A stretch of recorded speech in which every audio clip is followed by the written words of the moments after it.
محترم ناظرین کرام، السلام علیکم۔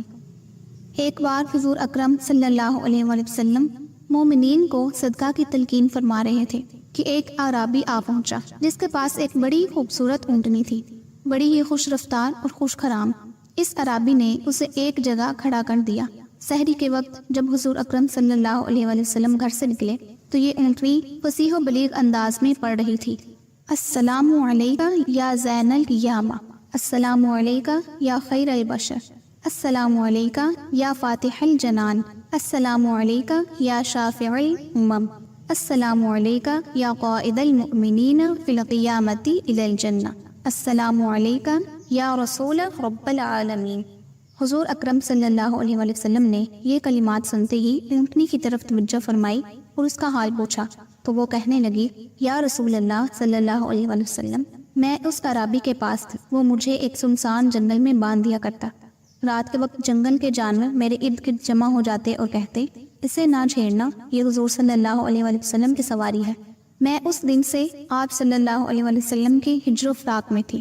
آج اللہ نے احسان فرمایا ہے کہ آپ صلی اللہ علیہ وآلہ وسلم تک پہنچے ہیں۔ آپ صلی اللہ علیہ وآلہ وسلم اونٹنی کی یہ باتیں سن کر بہت خوش ہوئے اور اس کی طرف زیادہ التفات فرمانے لگے اور اس کا نام اسبا رکھا۔ ایک روز اسبا نے کہا: یا رسول اللہ صلی اللہ علیہ وآلہ وسلم، مجھے آپ سے ایک درخواست کرنی ہے۔ آپ صلی اللہ علیہ وآلہ وسلم نے پوچھا: وہ کیا؟ عرض کیا: آپ اللہ سے میری یہ باتیں منظور کرا دیجئے کہ جنت میں بھی میں آپ کی سواری رہوں، اور دوسری بات یہ کہ مجھے آپ کے وصال سے پہلے موت آ جائے تاکہ میری پشت پر کوئی دوسرا سواری نہ کر سکے۔ آپ صلی اللہ علیہ وآلہ وسلم نے اسے یقین دلایا: تمہاری پشت پر کوئی سواری نہیں کرے گا۔ جب حضور اکرم صلی اللہ علیہ وآلہ وسلم کے وصال کا وقت قریب آیا تو آپ صلی اللہ علیہ وآلہ وسلم نے حضرت فاطمہ الزہرا رضی اللہ تعالیٰ عنہا کو بلا کر وصیت کی کہ اسبا پر میرے بعد کوئی سواری نہ کرے، کیونکہ میں نے اس سے عہد کیا ہے، بیٹی تم خود اس کی دیکھ بھال کرنا۔ حضرت صلی اللہ علیہ وآلہ وسلم کی وصال کے بعد اس اونٹنی نے کھانا پینا چھوڑ دیا اور آپ صلی اللہ علیہ وآلہ وسلم کے فراق میں گمسم رہنے لگی۔ ایک رات حضرت فاطمہ الزہرا رضی اللہ تعالیٰ عنہا اس اونٹنی کے نزدیک سے گزری تو وہ اونٹنی آپ رضی اللہ تعالیٰ عنہا کو دیکھ کر یوں گویا ہوئی: اے رسول اللہ صلی اللہ علیہ وآلہ وسلم کی صاحبزادی، جب سے میرے رسول اللہ صلی اللہ علیہ وآلہ وسلم کا وصال ہوا ہے میں نے گھاس کھانا اور پانی پینا چھوڑ دیا ہے۔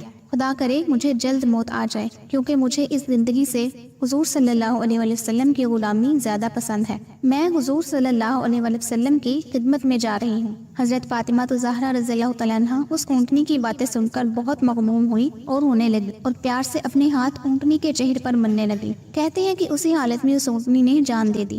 علی صبح حضرت فاطمہ الزہرا رضی اللہ تعالیٰ عنہا نے اس کے لیے کفن تیار کرایا اور ایک گہرے سا گڑھا کھدوا کر اسے دفن کر دیا۔ اگر آپ کو یہ ویڈیو پسند آئی ہے تو اپنے دوستوں کے ساتھ شیئر ضرور کیجیے گا۔ دعاؤں میں یاد رکھیں۔ اللہ حافظ۔